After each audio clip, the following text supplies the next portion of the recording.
but we're here, we're doing business. All right, so we're here to talk about communication.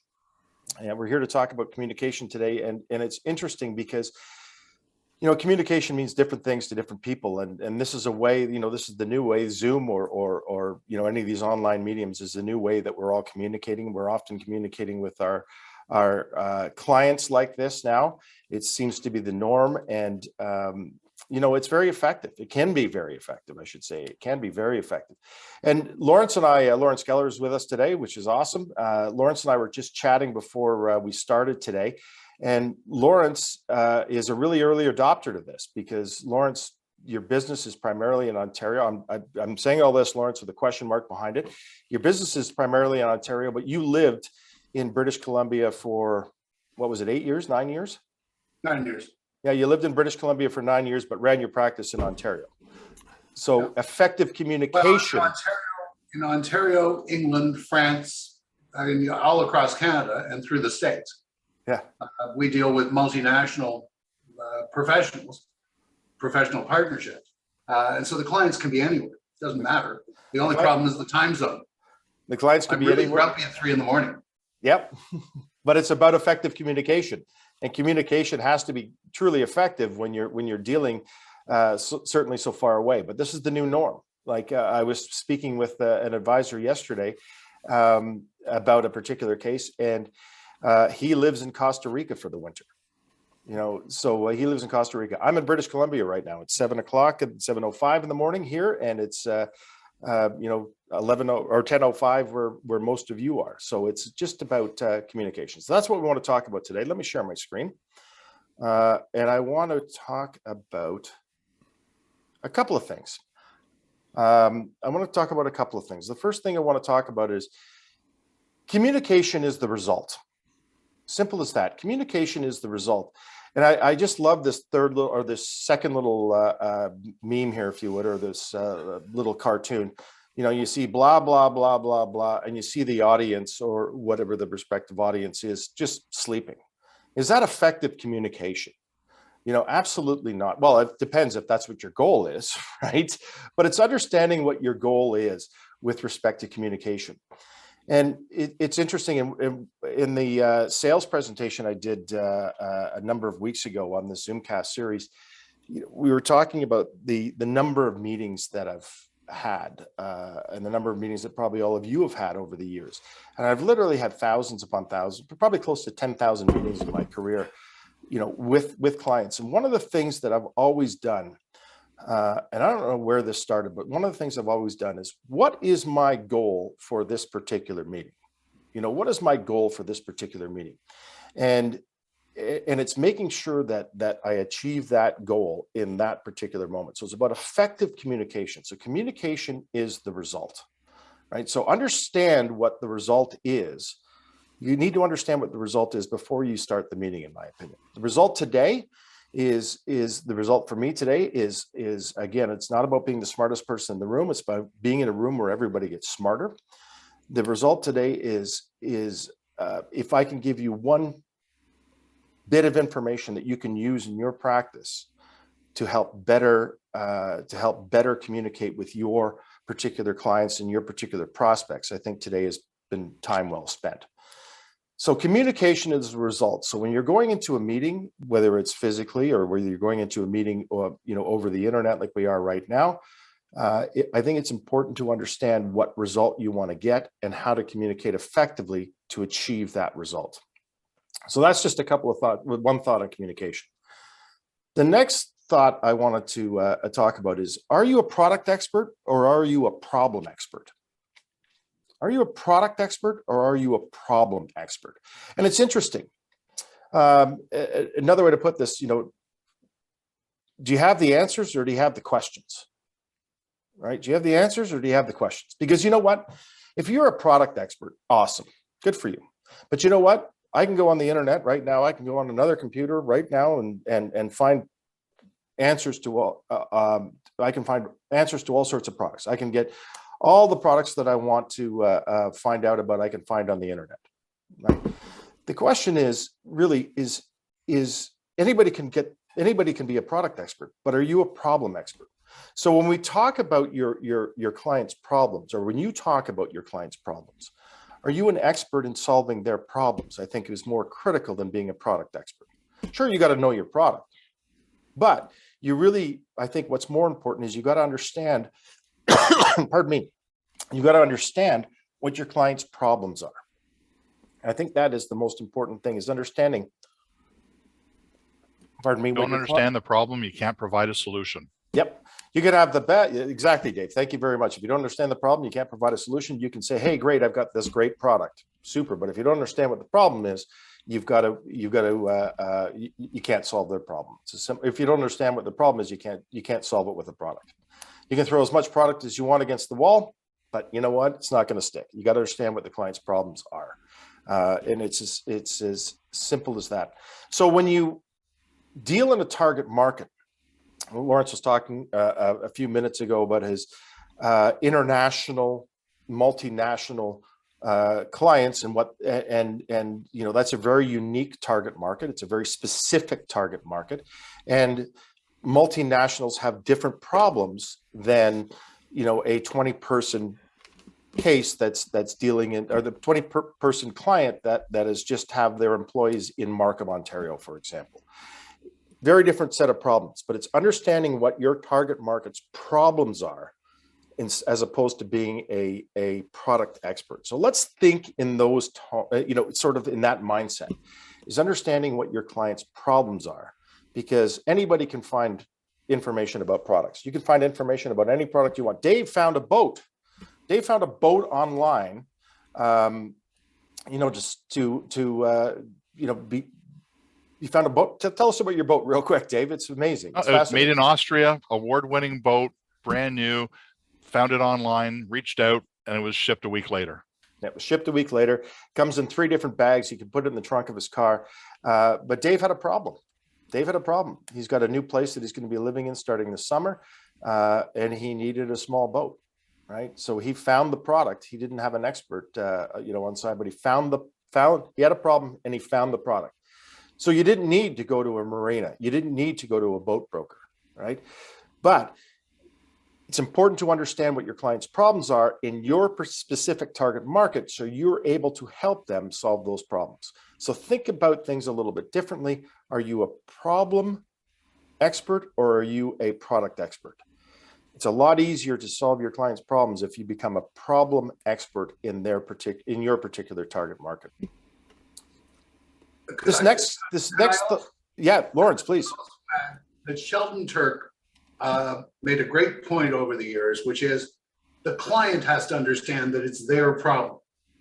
If the solution is more expensive than the problem, the client will never buy the solution. If the problem is more expensive than the solution, the client will almost always buy the solution. But the first thing is for them to understand that it's their problem and what it is. Yeah. It's great for us to know it. It's much more important for them to know it. Thank you. That's a great point, Lawrence. Do you have an example of that? Yeah. I mean, I was just talking with somebody who is 65 years old, and he has a disability policy. We were talking about conversion to long-term care. And the first question was, well, what do you think of as long-term care? Have you seen this? Why do you think this is something that you are interested in that might be a problem for you? And he went on and talked about his family and his wife's family. And then he said, you know, I don't know what I'd do if I had to use my money for that and my wife had to live on what we have. So it was his problem. It was his solution. That was it. I mean, it was a half-hour call.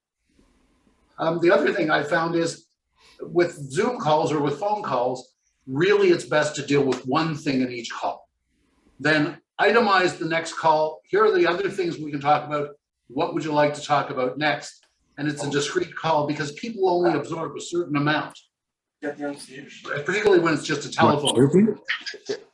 Exactly. Thank you very much, Lawrence. I appreciate you sharing that. It's interesting. Hey, everybody, if we can mute yourselves, please. We're getting some background noise. But yeah, they have to understand what their problem is. And you've got a quick question.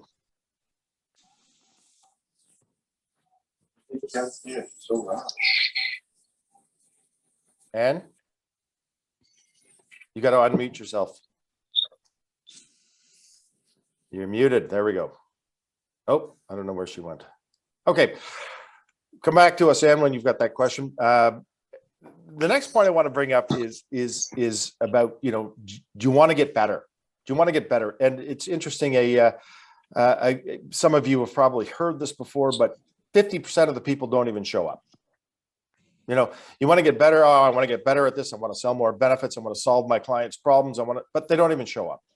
50% of the people, 50% of it, quite frankly, is just showing up. There's 75 people on this call right now, right? There's a lot of people that aren't because they're just not even showing up. It's as simple as that.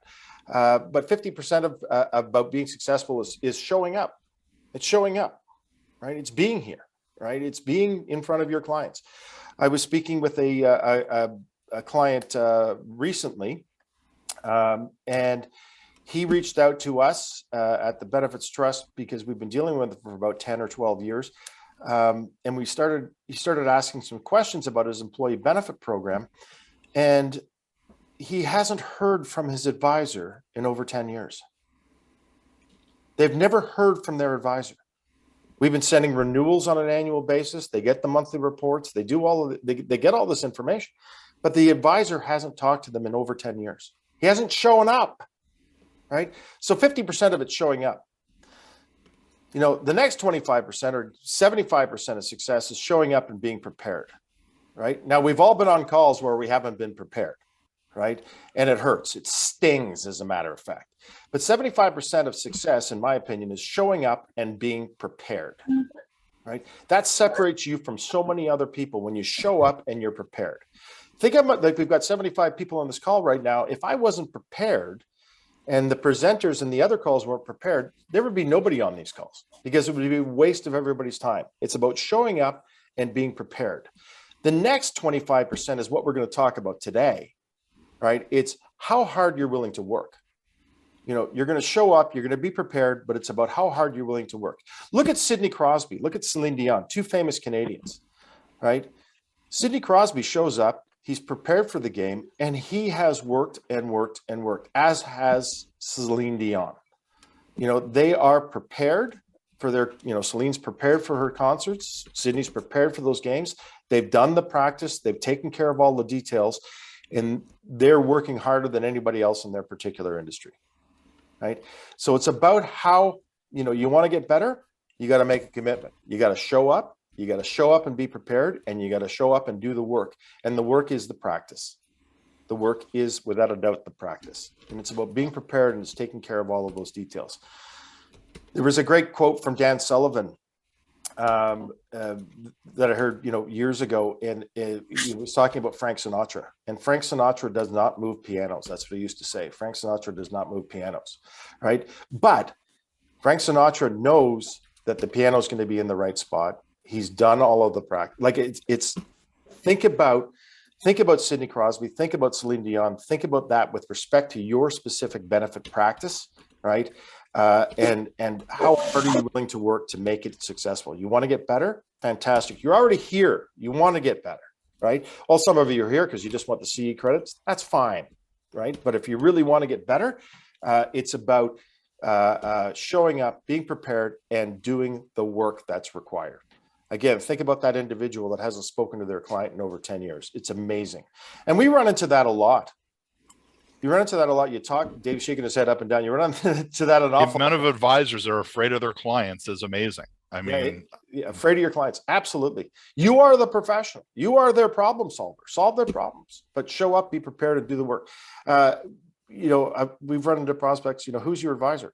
Yeah, I don't really know. Like, amazing. So, I want to talk about communication tools. That's what we're here to talk about today, is effective communication and some tools that you can use to make that communication even more effective. One of the best things that I've certainly seen is the administrator's checklist that Dave has created through his practice. And Dave, you are running a session. I don't want to talk a lot about this because I don't want to take your thunder, but this is one of the best tools that you can use in this particular industry, without a doubt. Dave, talk to us about this. Do a plug. Yeah, the Plan Administrator Checklist is a list I built 20 years ago after sitting down with a great employment lawyer and some tax experts and stuff, and went through the things I wanted to talk to clients about that we often forgot about, or things they forgot, or things like that. So we said, okay, let's come up with a list that you can leave behind, you can train clients with and everything else. And this session helps you to have the fundamentals to build your own list, to use it as a communication, a training tool, and all those type of things. And it's kind of group 101 to group 501. We cover stuff in the session where most people have no clue stuff exists. Different kind of tax rules that are used less, and things. So it'll take you to a better spot and give you some great stuff to communicate with clients and prospects. It's an awesome tool. I know I've heard some great success stories about people that come to your session. They build their own checklist. They use it once and they go, oh my gosh, I can't believe I haven't been using this before. So Dave's doing a live session. It's going to be on March 30th, 2022 from 8 to 3 in Vaughan. If you haven't signed up for it, it's a great session. If you're comfortable, certainly sign up for it. There's 50 spots, I think, available, or 60 spots available, and they're going quick. So make sure you check out cgib.ca and sign up for that.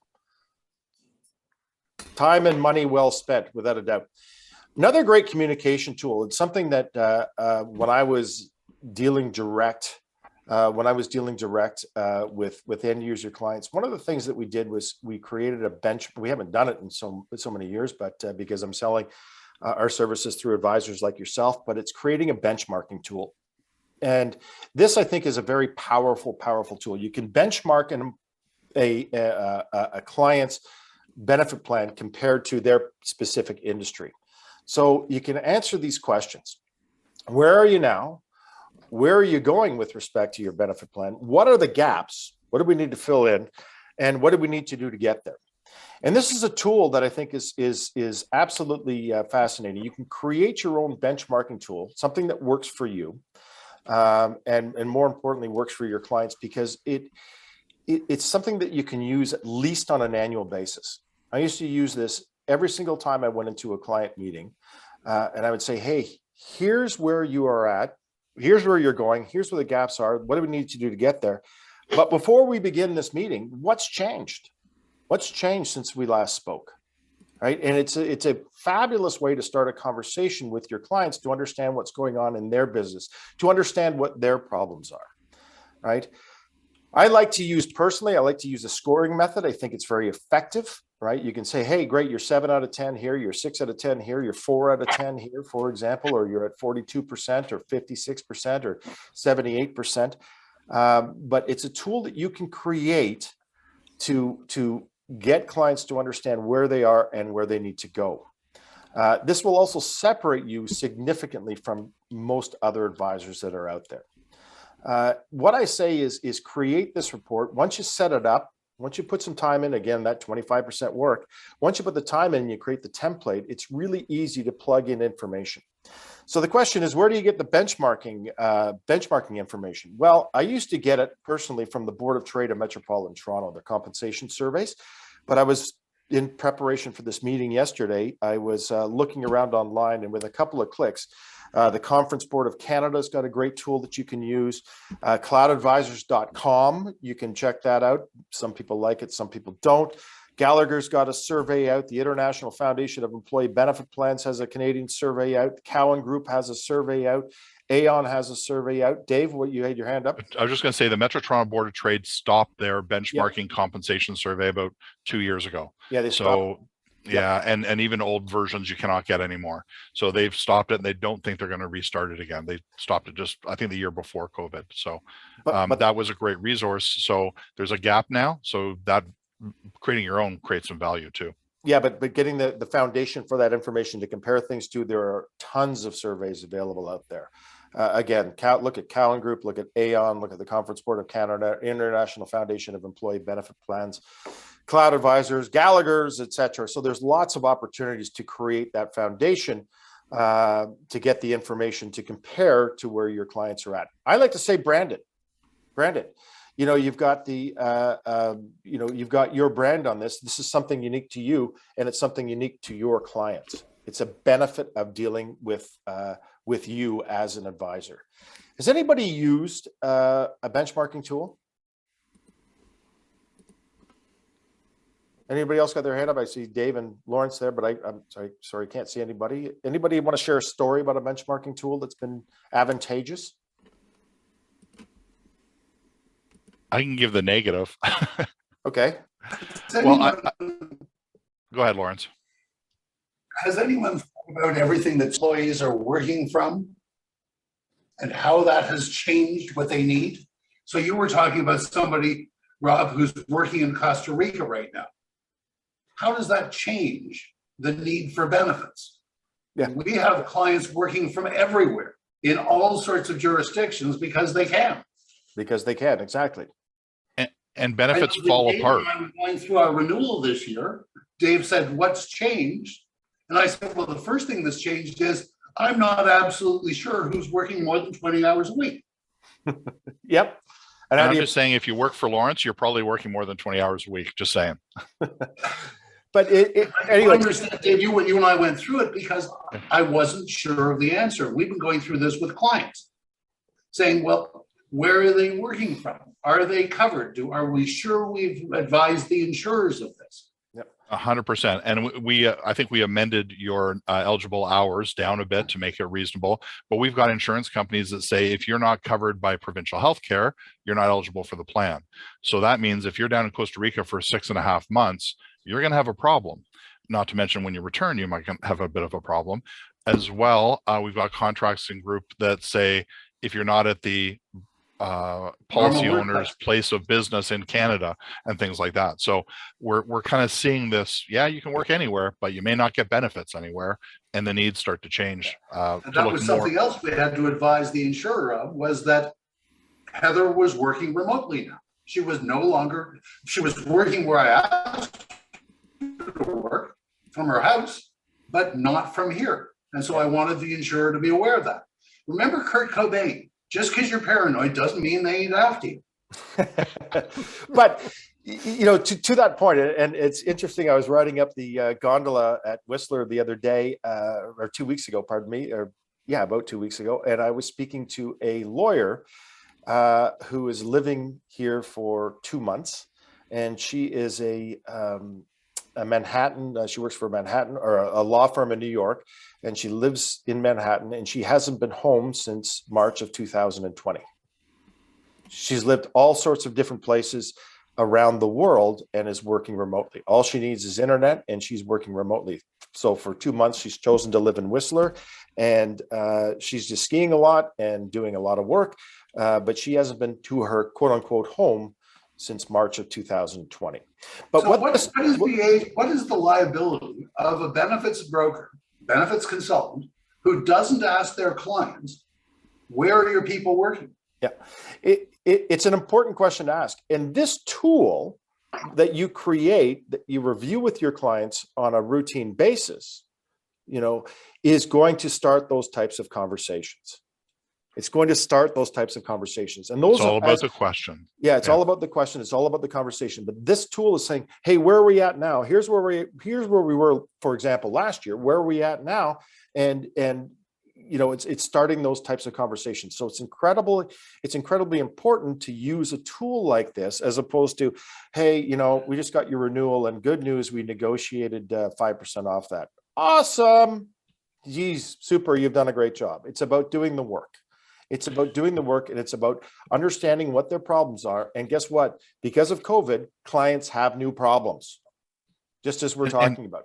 And to answer Lawrence's question, I think just the risk to the advisor is the largest, or the maximum risk is the largest deniable claim. So if the person was out of country and there was a disability and they were disabled for life and they weren't eligible for benefits, the insurance company has a good shot of not paying that claim because you failed to meet the contractual terms.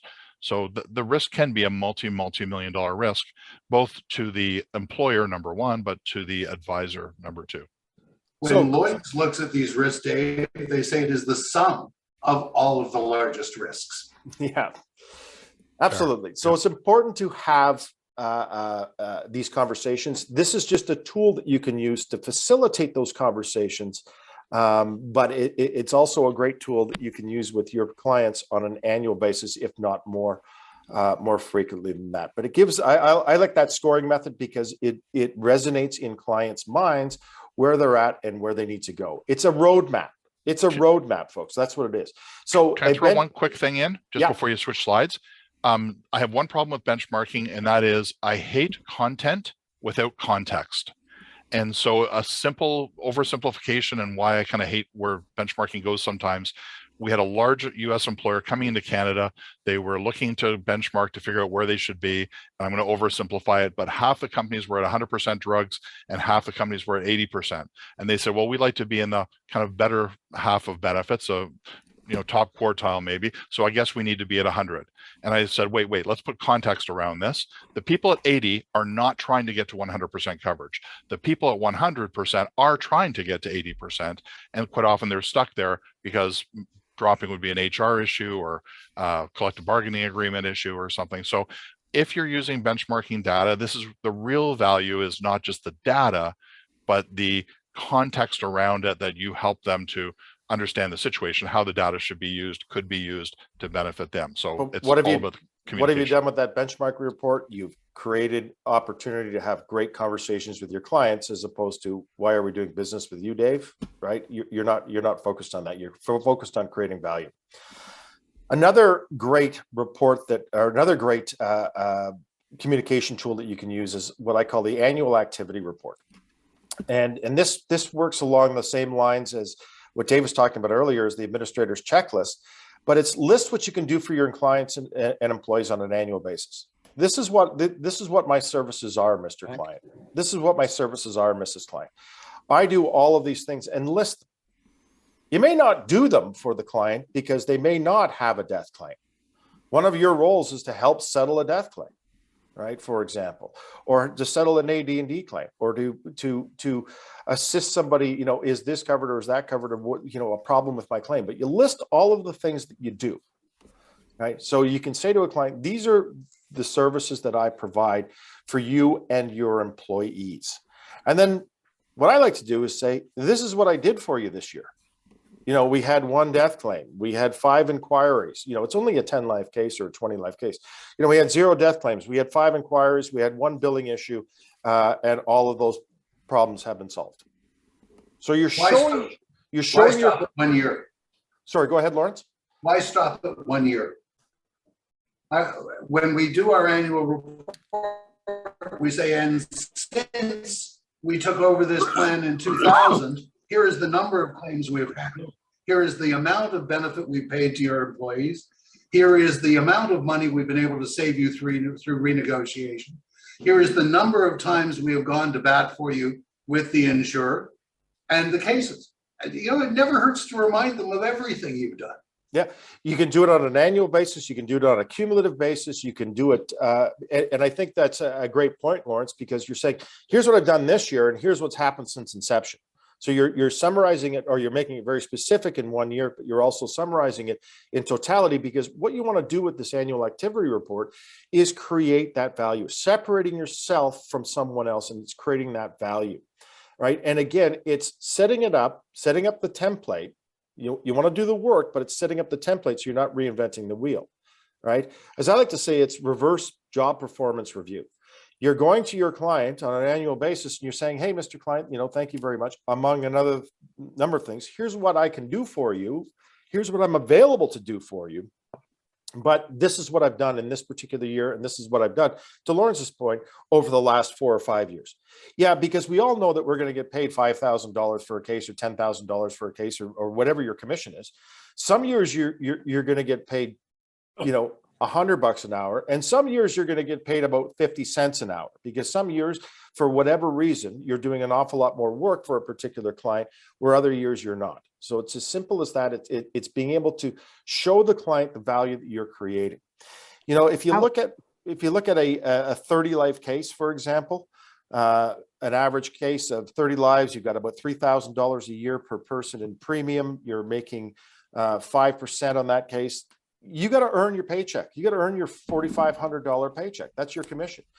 Now you've got to show your client what it is that you're doing for them, or what it is that you can do for them, and what it is that you've done, and then do that on a cumulative basis. Lawrence, do we have a question? The other point is, to remember that just because we've been around the case since inception, the HR people haven't necessarily. We have some files where we've been working with the same people for 20 odd years. We have some files where we deal with new people almost every year. Okay, Lawrence, I think you're. You have to remind them because they don't know. Lawrence, I think your internet's a little unstable. We're getting some communication. Does anybody else have anything to add on this? Yes, I wanted to know how you keep track. Because every time there's going to be a request, like you said, oh yeah, we handled 30 requests from your team, 30 inquiries. So how are you keeping track of all this work you're doing for each group? How are you keeping track? Well, there's it's a great question. There's a number of ways that you can keep track, right? It's logging, it's logging the calls. It's putting them in the appropriate file. It really depends on what your practice is, Aviva, and how you want to track that. It's easy to answer, like you're answering a client question really quick, right? And and then it's gone. You've solved their problem and it's gone. But if you don't keep track of that in some way, shape, or form, if you don't log that in some way, shape, or form, you have no way of telling that. Yeah. Right. So Yep. Can I show one, Rob? Please. Just what I do is I keep notes in my CRM, and I do. Oh, Heather. Hi, it's Sean Hart. How are you? Hey guys, can you mute if you're not talking, please? Do you want to mute all, Did you call Rob? me yesterday? Yeah. How do I do that? Sorry. Under participants, I think it'll say mute all on the bottom. Yeah. Got it. Okay. All right. Go, Dave. Can I screen share? Yeah. Yep. Okay, Yep, you got it. So we put in our CRM. So this is a kind of a really simple, not a lot's gone on with this sample case, but we track kind of when we put the plan in place, amendments that we've done. So I'm not doing every communication piece like Rob is suggesting, like every problem I've solved, but we include every amendment, every change. And it's like Lawrence said, it's a great reference. So if the new plan administrator says, well, okay, what happened in 2017? You go, oh, well, we made this change here because of this or that or whatever. So it's a great reference piece for me in a meeting, but it's also great for the client, the new plan administrator training. You have a whole history. And interestingly, I think it was Mike Duggan did a great seminar on it about 6 or 7 years ago. And he keeps track in his CRM of every single call, which I do as well. And then he summarizes at renewal time kind of what's gone on. So he just looks in his CRM and goes, here's these 10 conversations. So we had 10 conversations by email or whatever. And they just summarize it in his renewal report. And I think he calls it as what I've done for you lately. What I've done for you lately, which is the annual activity report. Yeah. This is about, creating for you. It's that 25% extra work, Aviva, and everybody that's on the call. It's that 25% extra work, but it's creating what works for you. And more importantly, how you can use this tool for effective communication with your particular clients, right? With your particular clients. So you've got a checklist. Awesome. You've got a benchmarking report template. Fantastic. You've got an annual activity report that you can put together. And I'm saying, annual activity report, call it what it is that you want, brand it yourself, but it's about creating this tool that you can use for effective communication, right? And it's about your tool. It's not about what I'm doing or what Dave's doing or what anybody else is doing. It's about what you are going to do. And you've got to create that tool for yourself, and you decide on how you're going to log your calls. But it's what have I done for you lately, right? You using that 30 life case and the $4,500, you got to prove to your client what value you're creating for that $4,500 using that. There's another advantage to tracking. I track every call, and for every case. Lawrence, Lawrence, your internet's quite because years ago, must be 30 years ago. Mute him, Rob. Yeah. Sorry, Lawrence, your internet is not working. All right. Another. Can you hear me now? Yeah, that's better. No. Sorry. Okay, another tool that I've used very effectively, and we do on a monthly basis, for all of our clients is a financial reporting dashboard. You look at the dashboard in your car. All of you, I'm assuming the majority of you, if not all of you, are drive. You've got a car of some sort, right?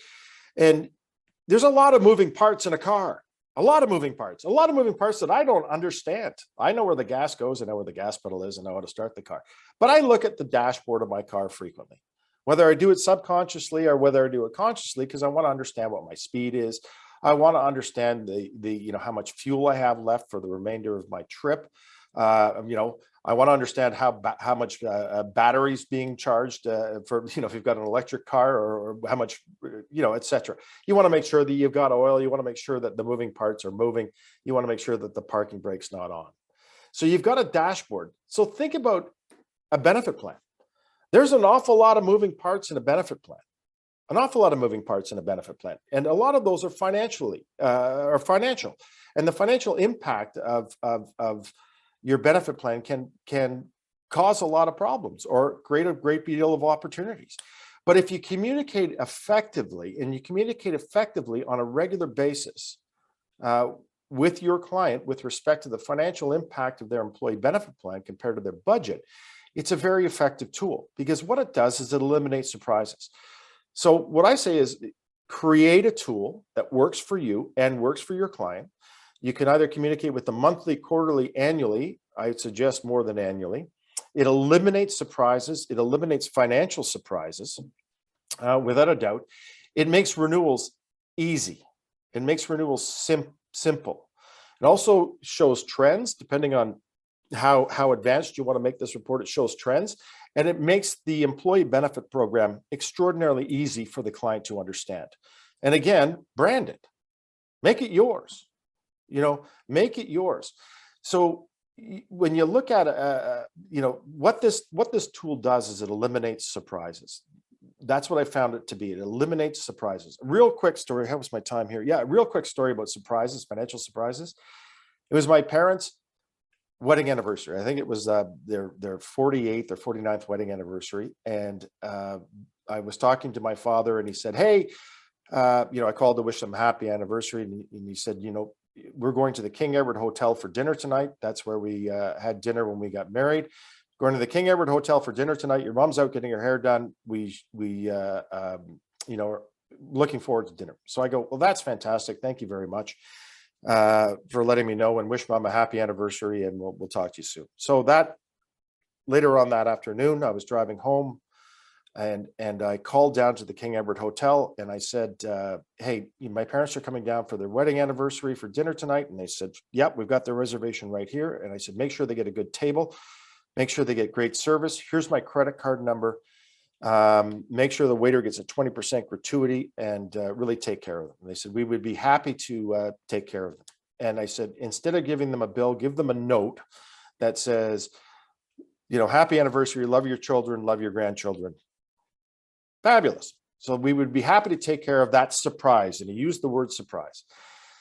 So I felt pretty good about this. I called my brother up. I called my sister up, and I told them about the surprise. And they said, "Yeah, we're in. Just let us know what we owe you when you get your credit card statement, and we'll split it 3 ways." And I go, "Fantastic." So that was on a Thursday night. Friday morning, I'm sitting in my office. I'm waiting for the call from my dad. And sure enough, at about 9:15, he calls me up, and he says, "Rob, that was just a really terrific surprise." And I said, "Did you get good service?" He goes, "Unbelievable service. We got great service. We had a ton of fun. And the surprise at the end was really unexpected. And I showed it to your mom, and your mom even started to cry." And I go, "Well, that's a great surprise." And he goes, "Excellent." He goes, "I have a surprise for you." And I said, "What's that?" And he goes, "There was 8 of us." There was 8 of us.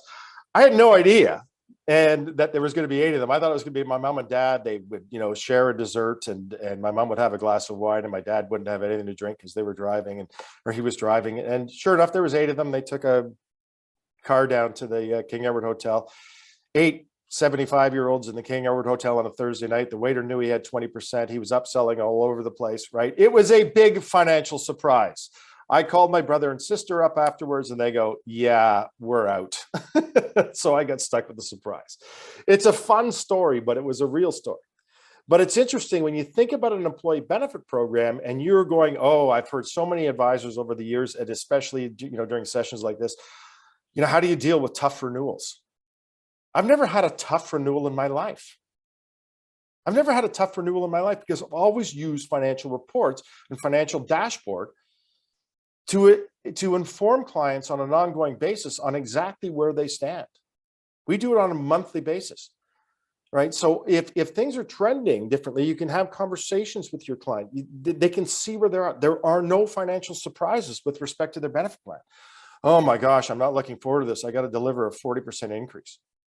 I got to deliver a 50% increase. I got to deliver a, wow, no increase. You don't think that's a financial surprise? No increase?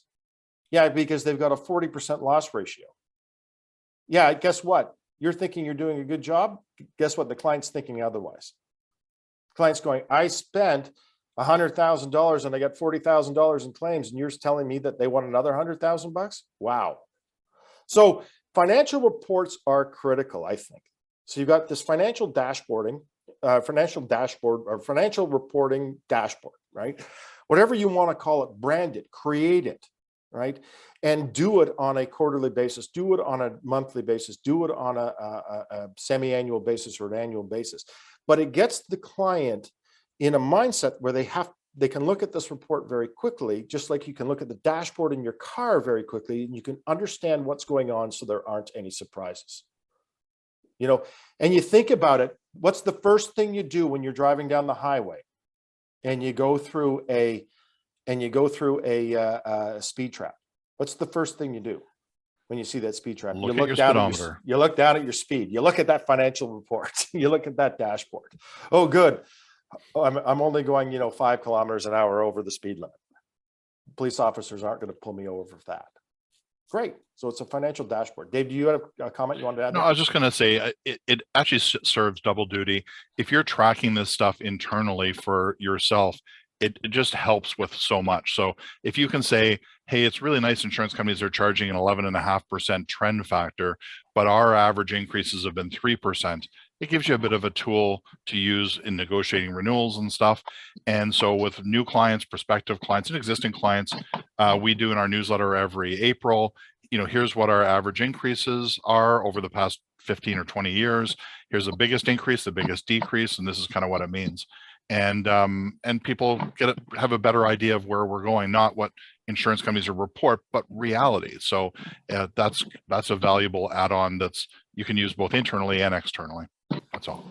So yeah, thank you very much, Dave. I really appreciate that. It's just, again, it's something that Dave uses, and how he uses it works for Dave and works for Dave's clients. How you use it is entirely up to you.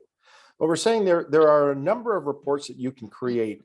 This is the basic work that you want to do to communicate effectively with your clients, right? It's to solve their problems and communicate effectively with clients.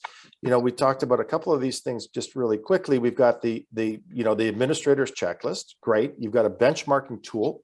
Awesome. Right. You've got an annual activity report. Fantastic. Right. And then you've got a financial dashboard that you can show your clients where they stand, so there aren't any financial surprises on an ongoing basis, right? You're communicating very effectively with your clients. So let's switch subjects a bit to prospecting, right? Great, we've got a client, but the biggest problem that a lot of advisors have is, how do we get new prospects? How do we get prospects, number one, and then how do we turn prospects into clients? And I think, in putting this presentation together and thinking about my past, I think selling benefits is easy. I think it's super easy, right?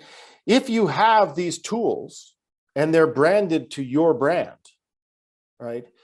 You think about it, you can tell your prospect what you can do for them, ask future-based questions. So you're getting the client or the prospect to talk about the future, and then show them samples of your tools and how these tools will benefit them, your value proposition, your value added. So you think about it, you're showing a prospect, you've got that 30 life case in Markham, or you've got that 30 life case in Richmond Hill or Oakville or wherever it is. And you're saying to the client, hey, Mr. Client, you've got 30 employees in your company, average premium $3,000, $90,000 in annual premium. I'm going to make, or your average advisor or your current advisor is making $4,500 a year. That's what my paycheck is going to be. This is what I'm going to do for you, because this is what I do for all my clients. This is what I do for all my clients. Here's a sample of the administrator's checklist that we're going to go through on an annual basis at least. So we make sure that nothing falls through the cracks. Simple as that. This tool is so nothing falls through the cracks from your perspective, from the insurance company's perspective, and from my perspective and your employee's perspective. Great. Then we've got this benchmarking report. This is a roadmap. We're going to use this as a roadmap to determine where you are and where you want to go. And we're going to use this on a regular basis. The next tool we have is an annual activity report where we're going to be maximizing or summarizing, pardon me, all of the things that we're going to do for you and all the things that we've done from inception and to Lawrence's point, for the next 5 or 10 years. We're going to show you all of the things that we do to earn the money that we earn. And the last thing that we're going to show you is our quarterly or semi-annual or annual or monthly, however it is that you want to do it, our financial dashboard report. And what this does is it eliminates surprises. This is what I'm going to do for you. And this is what I do for all my clients on a regular basis. And they're sitting there going, I don't even know who my advisor is, right? Or I haven't talked to my advisor. All he does is, send me the renewal report that the insurance company sends them. So all of a sudden you're showing your client how you're going to add value by giving them or sharing with them, samples of your tools, not giving them the tools, showing them samples of your tools and how you can, it will help them solve their problems. And what I say is that's fantastic. Show your value, ask for the agent of record letter, and don't do any work until you have a commitment from them. It's as simple as that. The amount of time that I've wasted over the years, not so much the last couple of years, but the first couple of years, certainly, I would say, hey, do you want us to do a benchmarking report for you? Do you want us to do this? Do you want us to do that? Just to show the value that we can create. What I'm saying is create these tools, brand them, show them samples of them, and then do it. It's that extra 25%. But if you do that work, it becomes easy. What does Sidney Crosby do? He plays hockey. He does it extraordinarily well, right? He does it extraordinarily well because he's done the work. He goes into a game confident because he's done the work. Celine Dion goes into a concert confidently because she's done the work. Go into a prospect meeting confidently because you know that you can do the work. Show them how you can add value. Show them how you are different from everybody else, right? So as opposed to, hey, thanks a lot, Mr. Prospect. Let me do a market survey and see if I can save you 25%, because that's not going to go anywhere. It's as simple as that. Or see if I can save you 10%, or see if I can save you 5%. So what do you guys think? Am I crazy? These are just tools. Use one of them, use them all, use some of them. But these tools have proven to be effective in communicating with your clients and communicating with your prospects, so you're not spending time spinning your wheels. Anthony, did you have a question or thought or question? Yeah, I was going to make a comment back there about when you said going in for a 40% increase. Yeah, we're not happy to go in, but if the client is prepared, you can't go into a 40% increase unless the insurer has been completely unfair in their negotiations. You should be going in there saying, great news. They met my analysis. We know what happened. You lost money. The insurer, we look at an accounting over a number of years. At the end of the day, the insured has to make a profit. You don't have to go in there thinking every case has to go to market. We got to do this, that, or whatever. You've got to be confident in your skills. You got to be confident. Because they have to sell increases too to their clients. Yeah, I think you're 100% right. You say, hey, great news. You made money off the insurance company. Short of investing in their shares, you made a pile of money. You gave them $100. They gave your employees $140 back. What a deal. And as a result, they're putting your rates up 40%. What a deal. You might even be able to pull this off next year. Yeah. But, that's a positive. It's not a negative. But you're absolutely right. It's a positive. It's not a negative. It's the mindset. But again, it's that communication tool that you're using along the way to eliminate those surprises. It can't be a surprise. That's the secret. Yeah. It can't be a surprise. It can't be, well, there was 8 of us, 8 of us for dinner, right? Has anybody used communication tools, any other communication tools that I haven't thought of or looked at in this presentation? Lawrence? I'll try again. One of the questions I was asked many years ago is, how much are we paying you? And it took me a long time to figure out Oh, now we just disappeared. No. Sorry, Lawrence. All right, Lawrence, you're sorry, Lawrence, you're not, your internet's unstable today. What about others? What other communication tools have you used? Or have you used any types or these types of communication tools in the future? I think you're gonna have to mute him beside his name on the participant list. Oh. Hold on a second.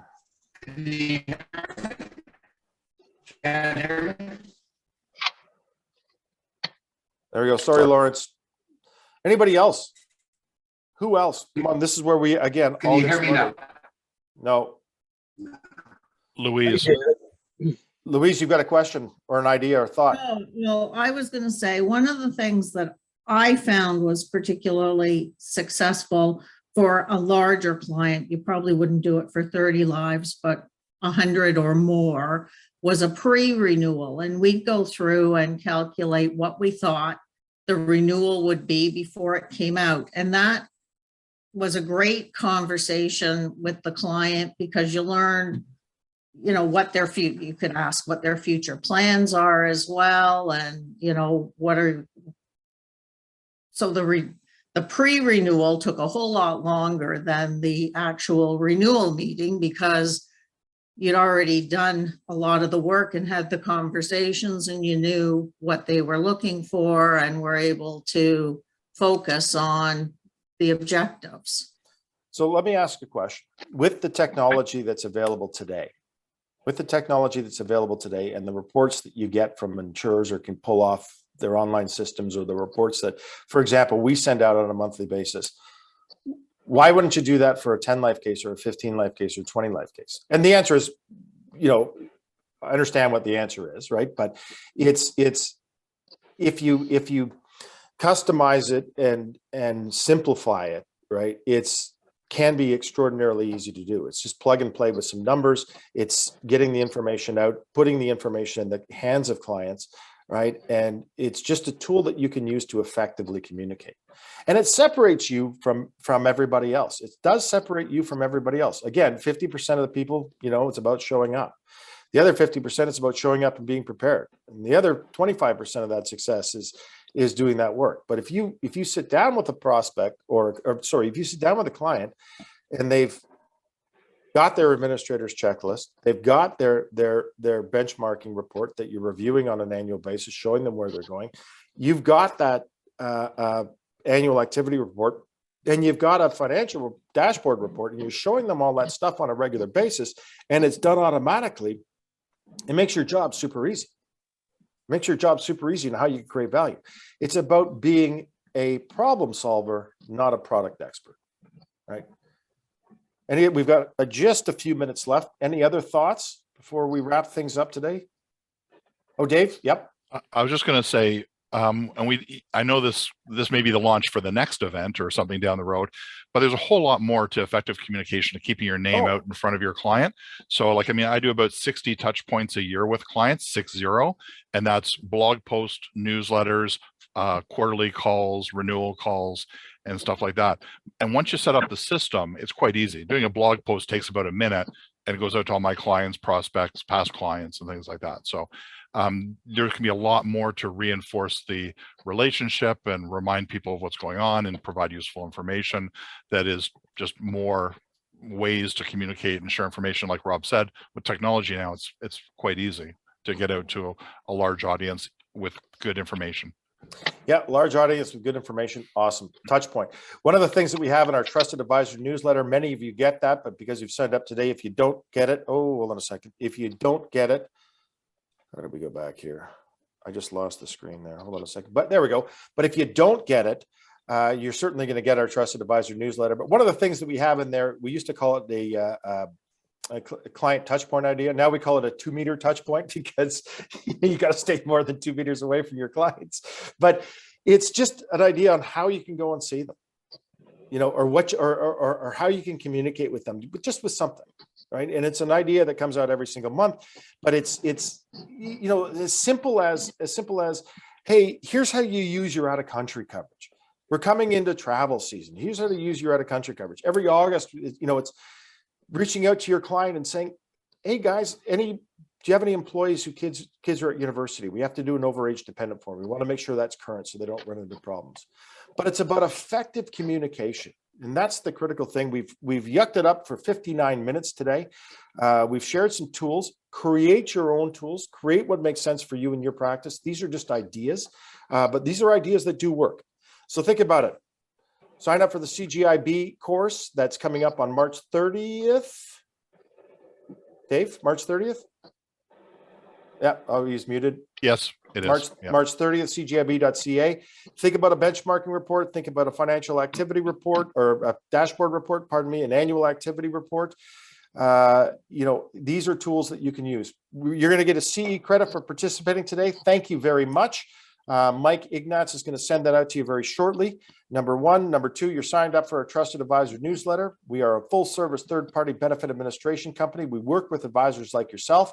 If you are doing business with us, thank you very much. We'd love to do more. And if we're not doing business together, we'd love to do some. It's 2022. We are not sold out yet. We still have some inventory on the shelf.